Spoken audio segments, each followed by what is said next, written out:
মাদারীপুর ২ আসনে বিএনপির মনোনীত প্রার্থী জাহানদার আলী মিয়ার নির্বাচনী জনসভা অনুষ্ঠিত হয়েছে। মাদারীপুর সদর উপজেলার শিরখাড়া ইউনিয়ন যুবদলের আয়োজনে শুক্রবার শ্রীনদী বাজার সংলগ্ন বিএনপির কার্যালয়ের সামনে নদীর পাড়ের খেলার মাঠে জনসভা অনুষ্ঠিত হয়। জনসভায় প্রধান অতিথি হিসেবে বক্তব্য দেন জাহানদার আলী মিয়া।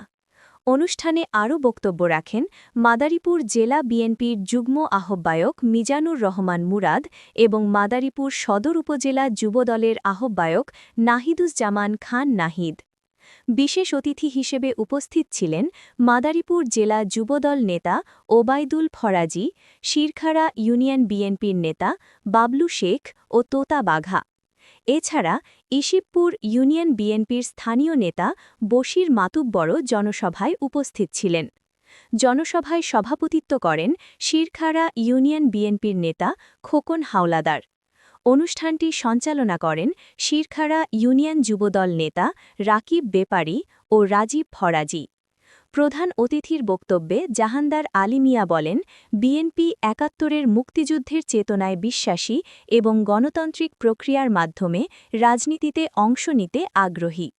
তিনি জানান, বিএনপির চেয়ারম্যান তারিক রহমানের নির্দেশনায় দল জাতীয় সংসদ নির্বাচনে অংশগ্রহণের প্রস্তুতি নিচ্ছে।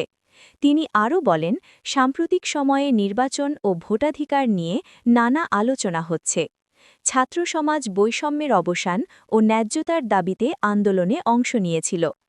বিভিন্ন আন্দোলনে হতাহত হওয়ার ঘটনা দেশবাসীকে ব্যথিত করেছে এবং এসব ঘটনার সুষ্ঠু তদন্ত ও জবাবদিহি নিশ্চিত করা প্রয়োজন।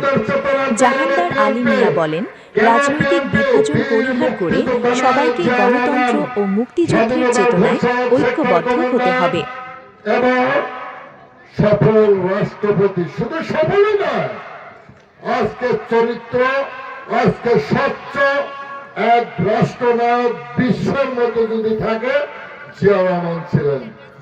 এবং সে তার পত্নী, যিনি তিনবার আপনারা আমাদের ভোট নিয়ে নির্বাচিত প্রধানমন্ত্রী বেগম খালেদা জিয়া, সেও কিন্তু বীরাঙ্গনা, সেও মুক্তিযোদ্ধা। এবং জিয়া রহমান, খালেদা জিয়ার সন্তান তারেক রহমান মুক্তিযোদ্ধার ছেলে না, মুক্তিযোদ্ধার ছেলে। তাহলে আমরা মুক্তিযুদ্ধের চেতনা শক্তি আমরা বলতে পারি, আমরা মুক্তিযুদ্ধের চেতনা শক্তি। এই নির্বাচনে আজ থেকে আগামীকালকে আপনাদের ঘরে ঘরে যেতে হবে। আজকে বেগম খালেদা জি আমাকে একজন বাহক হিসেবে আপনাদের কাছে পাঠিয়েছেন মার্কারা দেওয়ার জন্য।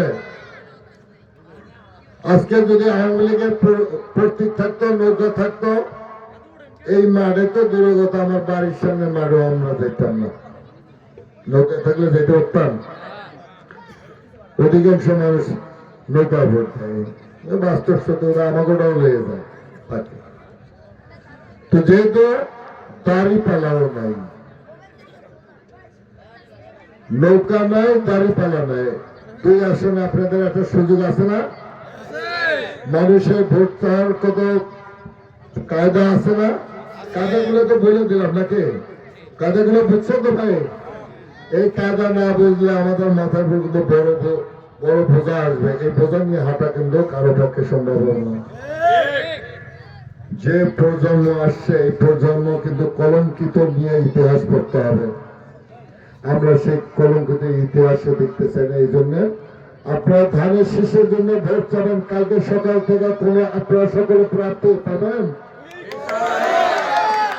বেগম খালেদা জিয়া আপনাদের কথা বলেছেন স্পষ্ট, মৃত্যুর আগে তারেক রহমান লন্ডনে বসে বলছে আপনাদের কথা।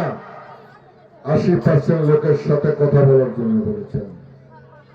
আমাদের সনাতন ধর্মের যারা রয়েছেন তাদের কাছে আলোচনার জন্য বলেছেন। আমাদের যদি এই জায়গায় যে ভোট আছে, যদি নৌকা মার্কা আলাদা ভোট আমাদের না আনতে পারি, তাহলে আমাদের অবস্থা, এই অবস্থাতে পড়ে থাকার জন্য আপনারা তাদের কাছে টানেন। আমরা কথা দিচ্ছি, তাদের বিপদ আমরা থাকবো। আমাদের এই জায়গাতে যদি আমরা উঠে না আসতে পারি, হিন্দু ভাইদের বলবো আপনাদের ধর্মের থেকে উঠে আসতে হবে। এই জাতিকে রক্ষা করার জন্য এখন ঐক্যবদ্ধ দরকার। আপনার দলবল নির্বিশেষে আপনার ধানের শেষে একবার ভোট দিয়ে দেখে যদি খেদমত না করা যায় আমরা আর আপনাদের কাছে আর আসবো না, আর কোনোদিন আসবো না ভোট চাইতে। সেখানে বলে বেগম খালেদা জিয়া যে উপহারটা পড়েছে ধানের শীষ, সেটা আপনারা গ্রহণ করবেন, ধানের শীষ মার্কায় ভোট দিবেন। এটা হাত তুলে আবার বলেন। তাহলে আমার কাছে কথা দিতে হবে, আপনার কাল থেকে মা বোনদের টিম করে আপনার প্রত্যেক ভোটার বাড়িতে যাবেন। আমরা লক্ষ্য করেছি স্থানীয় নির্বাচনে আমাদের মা বোনরা যায় দৌড়ে, তার কারণ মেম্বার চেয়ারম্যান লোকেরা টাইমে নিয়ে যায়, আর জাতীয় নির্বাচনের প্যানেল লোক থাকে না, যার ফলে মা বোনরা যান না, অনেক ভাইরাও যান না। আমি বলেছি এটা অত্যন্ত একটা গুরুত্বপূর্ণ নির্বাচন, জাতির ভাগ্যের পরিবর্তন আছে। 12 ফেব্রুয়ারি পরে আপনারা লক্ষ্য করবেন যে বাংলাদেশের কি অবস্থা, কোন দিকে যায় টের পাওয়া যাবে। সেখানে বলি আমরা বুঝতে না, আমরা কিছুটা আলামত পাই আবার যে আমাদের তারেক রহমানের ইনশাল্লাহ নেতৃত্বে এই 12 ফেব্রুয়ারি জাতীয় নির্বাচনে বিএনপি সরকার গঠন ইনশাল্লাহ করবে।